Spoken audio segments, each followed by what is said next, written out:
Week 9, White Shadow took on Street Finest, two hot teams trying to move up in the playoffs. And the top two teams battled it out as Outlaws took on Skywalkers.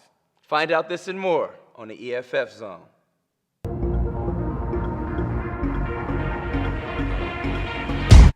Welcome, everyone, to the Eff Zone. I'm your host, Vladimir Lewis Saint. I'm Herman Turner. Herman, Week 9 was a tough, cloudy, gloomy day on the field at LA Valley College, and a lot of games were decided very early. A lot of blowouts.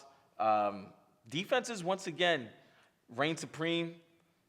This Week 9 is only 3 more games left, 3 more weeks left in the season. So a couple of good battles where teams were battling for playoff positioning, and the top 2 teams went at it, where we're going to discuss between Outlaws and Skywalkers. Very major game. Very major game. Surprise outcome to many. Mm-hmm. But let's start with Game 1 in Week 9, which was Reservoir Dogs and X-Men. Now, interesting game. Very, because let's be real, the favorite in the game were X-Men. Mm-hmm.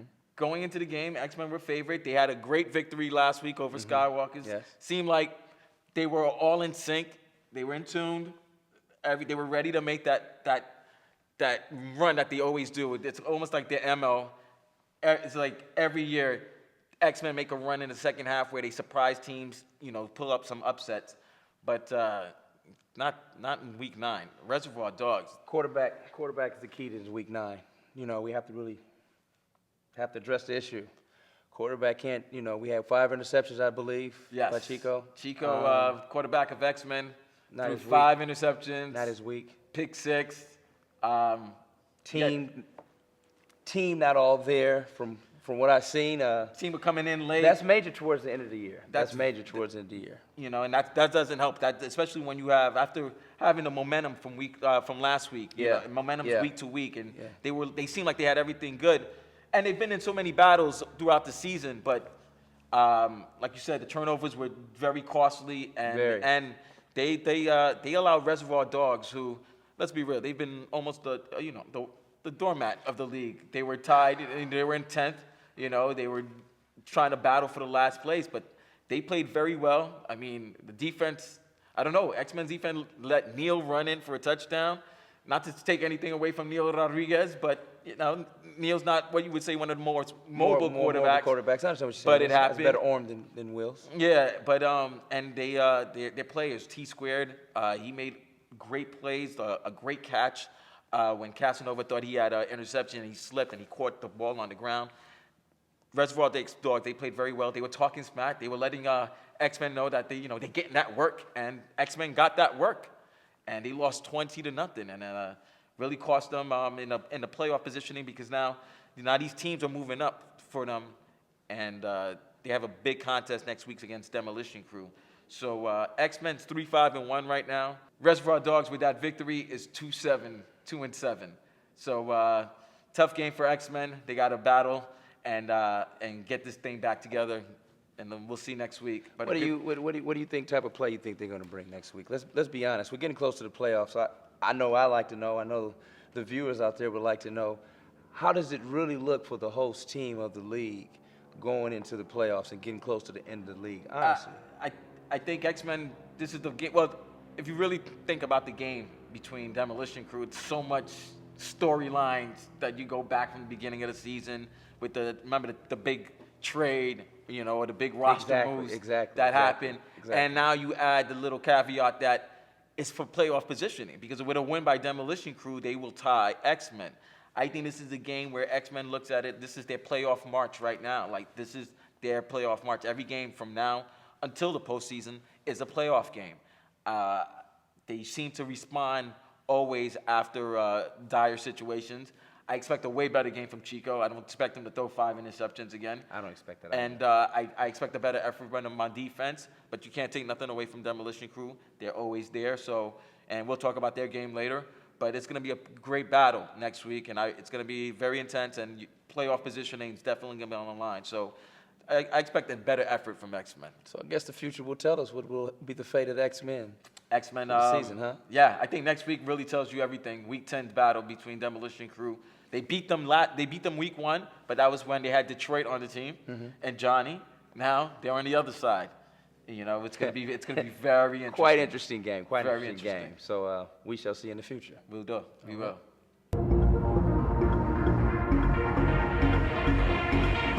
Game 2 was a good battle. A good battle between two hot teams in the league. Last year's runner-up, Street Finest, took on maybe the hottest team in the league right now, White Shadow. And I know Outlaws were undefeated, but White Shadow's been on a 4-game winning streak coming into this contest. And the brilliant play of their wide receiver, Evan. Brilliant play. Ponytail assassin, as I call him. Brilliant play. I don't think there's, and I know this is, a lot of people might get on their feelings when I say this, but I don't think you can stop him. You may be able to contain him, but his connection with Schultes, the quarterback, they had this unbelievable, MVP candidate, hands down. MVP he has an candidate. unbelievable MVP connection with his quarterback, and he's playing in an MVP level right now. Really tremendous. And might not have dropped the ball in about 4 weeks, maybe. So, I can't recall. Yes, I can't recall. Like weeks. Like I said, if he was a fantasy football player, if the FF League had a fantasy, he would be the #1 pick because points per reception. This guy gets the ball and he knows how to get yaks, yards after the catch. He gets a lot of yards after the catch, and I think it's very impressive, especially in a league like this, flag football league, man. It's very difficult, you know what I'm saying, to adjust and not get your flag caught. And I think he does a very good job. He doesn't get too many flag guarding calls on him or any of those things. So White Shadow plays the game like very well. Very well. Very fundamentally sound game. Very fundamentally sound team. Sound team. Yes. You are absolutely right, Herman. Fundamentally sound. Must agree. And that's what they use to beat a very good Street Finest team, a team that I think has a chance to do better things than they did last season. They have the talent, they have the skills, they have the players. Sammy, they have JoJo back, the quarterback, Dane Brook. He's a very good quarterback. I think he's very underestimated at times, but they did not seem to be functioning very well on offense on Saturday. Not really clicking chemistry. Not really there. I don't know. Street Finest though turns it on when it needs to be turned on. They do. It really doesn't. You know. But it was a good game. It was a good game where both teams who are, you could say contenders really for the championship. I think White Shadow. You don't want to play White Shadow in the first round. No, you probably wouldn't want to play White Shadow in the first. I don't think so. Nor the second round. Probably wouldn't want to play them until right before probably the Super Bowl. They're a very good team. Very good team. It was a good game because both teams had all their players, all their key players that they needed. They needed. I mean, maybe a couple of players, Yes. one player from each team, but probably wasn't there. But the majority were there, and it was a great win by a very solid White Shadow team. White Shadow now has moved to 6-3. Outlaws. Street Finest. Street Finest, yes. Now it's 5-3-1. Hello. Game 3 of Week 9, Herman, was Terror Squad versus Mayhem. Now we all know the struggles of Terror Squad. We've discussed this at length throughout the season. The champs, what's their motivation? Can they do the 6-pack? Can they do the 6-peat? Struggle past couple of weeks. Tremendous struggles. They struggled against Outlaws. They lost 15-6 to Outlaws. They tied with X-Men. Lost to Empire State last week.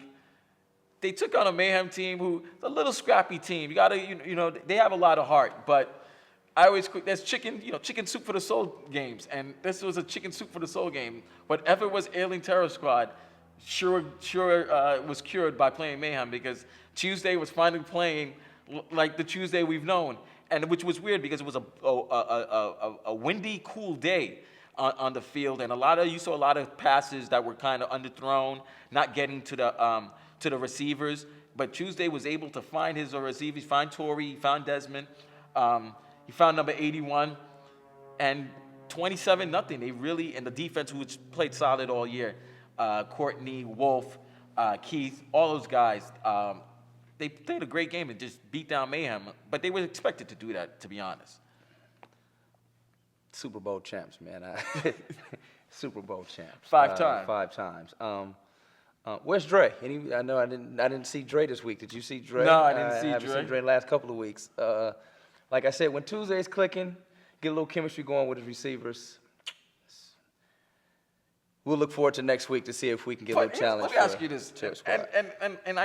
The receivers have been great. They've always been great. They always show up in the important games. But this season, I can count endless of games, number of games where many drops by Desmond, many drops by Torrey, like Butterfingers. But and they had a few yesterday, which 5 drops Torrey had. 5. Super Bowl champs. And listen, we can say that all we want, Super Bowl champs, but remember what I say. Sometimes the luck runs out. Are they close? Let me ask you this: are they close to missing the playoffs? Oh no. They're not close to missing the playoff at all. History in the playoffs for Terror Squad. History in the playoffs says that they've been in the championship game the last 6 years and they won the last 5. Super Bowl champs once again. I get you, Herman. But they need to shore up a lot of things. They need to clean up a lot of their mistakes. Those little mistakes are gonna eventually catch up to you. And with these teams getting better and better in the EFF league, you're going to eventually lose a close game. You're not gonna get that luck. That luck's not gonna benefit you. The luck might go the other way. The ball might bounce the other way. So therefore, it's definitely gonna be something to watch. Because you don't want to get punched, you don't want to get punched in the face in the first round because of a little mistake. Like remember last year when they beat Outlaws in the first round, it was in overtime, 12-6 victory. They made the play, but they had luck. You don't want to be dropping the ball, can't be dropping balls in the end zone. Well, Mike Tyson got knocked out. Buster Douglas, right? Buster Douglas. So we know you can be knocked off the mountain. Yeah. But we're talking about Terror Squad, EFF League. 5-time champs. 5-time champs. And they're winning games with not everybody there. They're losing games with not everybody there. But the history tells us when the playoffs come and the Super Bowl is here, as your EFFL announcer, Terror Squad will be there. Well, the victory moves Terror Squad to 5-3-1. Mayhem now 1-8. 1-8.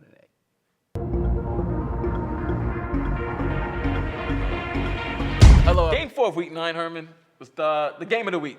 And probably the game of the season because you're talking the top 2 teams. Outlaws, 7-0-1, taking on Skywalkers, who are 6-2. Big game. Big game. Big game. Big game. And big game, Vladimir. Big game. Going in, you thought Outlaws, the heavy favorite, striving for that perfect season. We all know Ronnie came here, was a special guest early in the season and said this was a 12-step program. They're just going week by week. Well, if this was a 12-step program, in week 8, they might have fell off the wagon a little bit because Street Finders played them to a 0-0 tie. Well, then in week 9, they had a relapse. They had a relapse. Because Skywalkers shut them down on defensively, limit Marquise Powell's productivity all game, did a good job. And this is what you got to love about the EFF League. The teams do a great job of adjusting. There's no doubt about it in the first half of the season, Ron and Gene was just racking up yards, killing defenses. But of late, they've done a good job of containing him. That draw play has been stopped pretty much regularly now. That was killing them in the first half of the season. Now it's not getting those big yards. And when you're not getting those big yards, they're doing a good job of pressing and sliding a lot of coverage on Marquise and putting a lot of pressure on Czech, who's been playing very well all season, a most improved player candidate. But Skywalkers did a great job. T. Lou, Debo, talking trash to D. Ward all game long, Herman, all game long. They talked trash to D. Ward all game long, and D. Ward talked back to T. Lou. At the end of the day, though, T. Lou was the winner. T. Lou said he was going to get him. T. Lou got him twice and got him in the last play of the game. A lot of talking going on, a lot of trash talking, 2 top teams. Skywalkers show me a lot because usually they're the team that can bust. They're the team that gets volatile, that starts arguing. Not 1 minute, and I was close to them on the sideline, not one time all game did I see them argue. And they were down 6-0. Remember on that check touchdown pass where he caught off Debo's hands that gave Outlaws a 6-0 lead. But they didn't get down. They weren't upset. They just decided they were like, Hannibal did a great job, and this is why this is what brings Hannibal back into the MVP talk. He may not have had a great game statistically, but he did a great job of leading his team down the field. Great option. I mean, maybe the play of the year. That touchdown by when Hannibal optioned it to Debo, and Debo opted it to Sue. Sue got in the end zone. Great plays, unbelievable juke. Definitely a player of the year candidate. And then the following series, Debo takes the option and takes it to the house. Never seen a big guy move like that, have you? I mean, fast. Nah, real fast for a big guy. Tough game. Competitive game. Intense. Competitive game. Intense. First time I saw Outlaws crack this season. They cracked bad. Cracked pretty bad. First time I saw them crack. I think they're going to build off of it, though. And I also, really? Because I asked you that the following week. I mean, I asked you that last week. I'm sorry. I asked you that. I was like, Outlaws played to a tie with Street Finest. What do you think? Is this was a little mishap, or is this something that's going to continue? And you said you expected them to have a better outcome, and they scored. They scored. They scored. They were shut out, but they still played bad. I agree. I was a little off. But I do believe that with this loss for Outlaws, that I think it'll propel them into a nice situation towards the end of the year where it'll be much needed. So this relapse that they had from their 12-step program, you think it's going to humble them? Because, I mean, look, one thing they had a lot of swag. A loss doesn't do anything. And now, and I think a lot of teams respected them and understood how good and how great, they have a great team. There's nothing, you can't take nothing away from them. They're a great team. But they put a lot of pressure on winning the title this season. They think they got the team this year. A lot of real athletes. They've been together for a while. Strong team. They're going to come up short if they don't win a Super Bowl. That's just bottom line, and that I know for a fact. So with that being said, undefeated season or Super Bowl? Undefeated season, first-round loss in the playoffs. I don't know. I think, for the bigger picture, a loss is probably what we could use right here. That's what I think, my personal opinion. For them, it's tough. I know, a loss is tough. Good teams, good athletes, good players. They come back from losses. So we'll see. Outlaws now record is 7-1-1. Skywalkers moved to 7-2. They're half game behind Outlaws, and we'll see if they can catch them at the end of the season to get the best record and the #1 seed in the playoffs.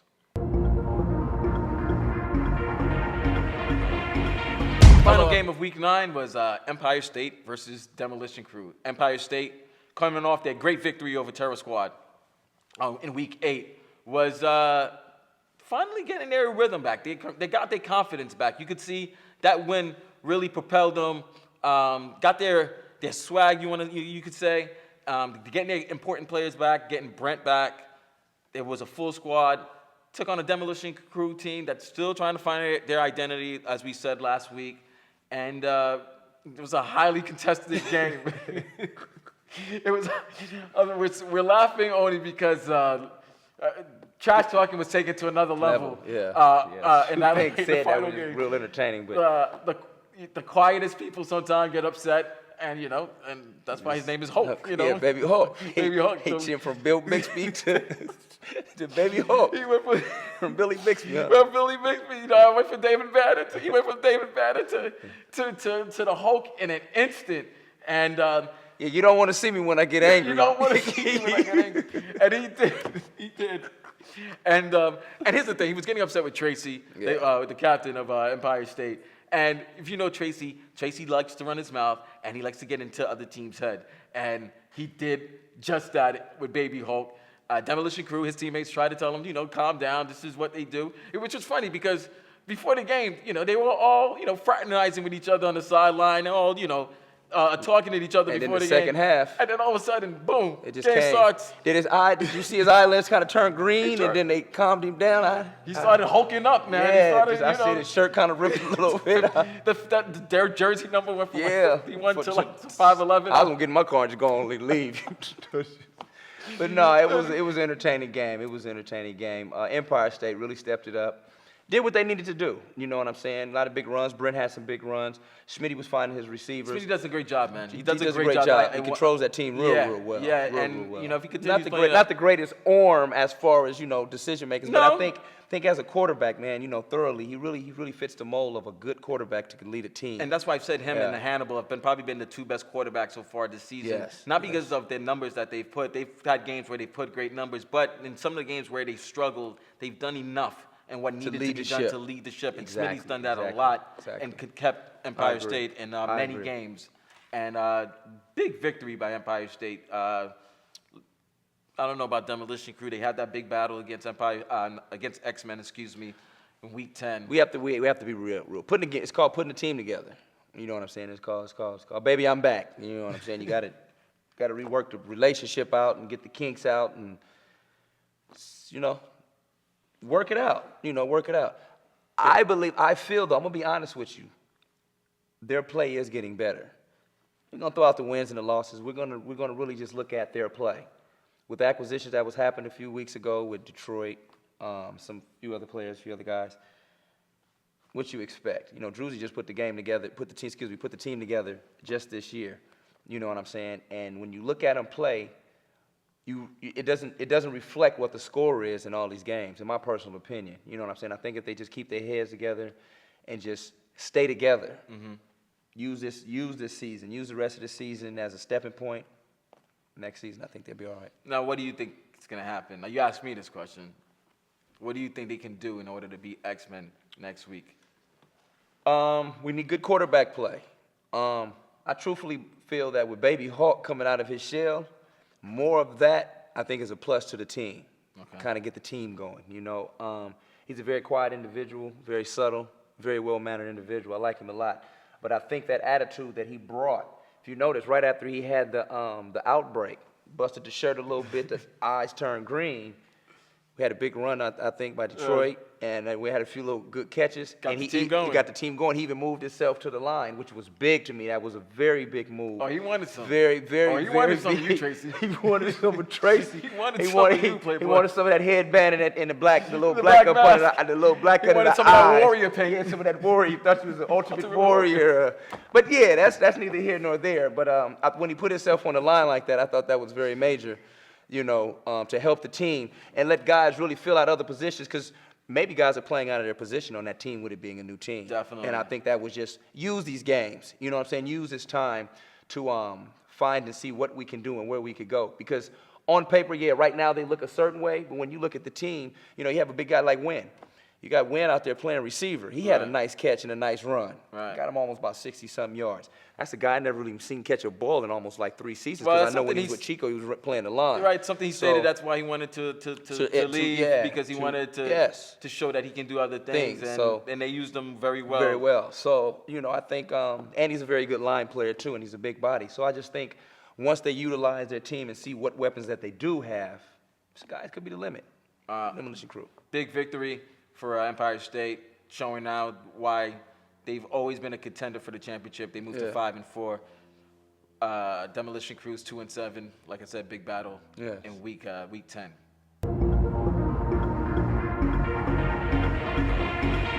Hello, Herman, with 3 games left in the season, and a lot of teams battling for playoff positioning. The rankings come out, the EFF league rankings, the EFF rankings, and number 10, Mayhem. I mean, they're 1-8. You know, they're not really playing very well, and you know, I really don't see them making the playoffs. To be honest with you, Next year, maybe. You know, after 1 year, you get to understand what the league's about. Maybe I see some improvement. Number 9, Reservoir Dogs and Demolition Crew. They're tied pretty much for 8 and number 8 because they both got the same records. Yeah, they're both 2-7. Sounds good. X-Men 3-5-1. They're number 6. They're moving up, but they need to play very better. Yeah, better play from that quarterback. Better play next week. Better play from the quarterback. Better play next week. Number 5, you got to give Empire State. Empire State's moving up. 2 big victories over Terror Squad and Demolition Crew. They're moving up and get their players healthy. Number 4 will be Street Finest. got to move to number 4 after White Shadow beat them. White Shadow proved they were the better team last Saturday, and because of that, they're number 3. They're number 4. And you know what? I forgot. White Shadow's probably ahead of Terror Squad also, record-wise. Most definitely. Right now, most definitely. I just feel that history tells us that it doesn't really matter about the record with Terror Squad. Okay. So Terror Squad, you're tied for 5. I gotta move you. I gotta put you in tied for 5. And the top 3 teams right now are White Shadow.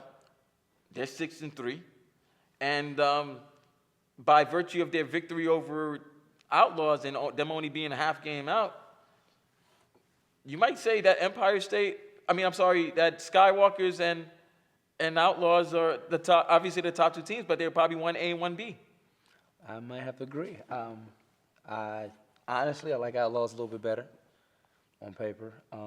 But the game was played. The game was played, and they lost. But I just think the fulfillment of the year and the season still goes to Outlaws. Well, that's the rankings right there.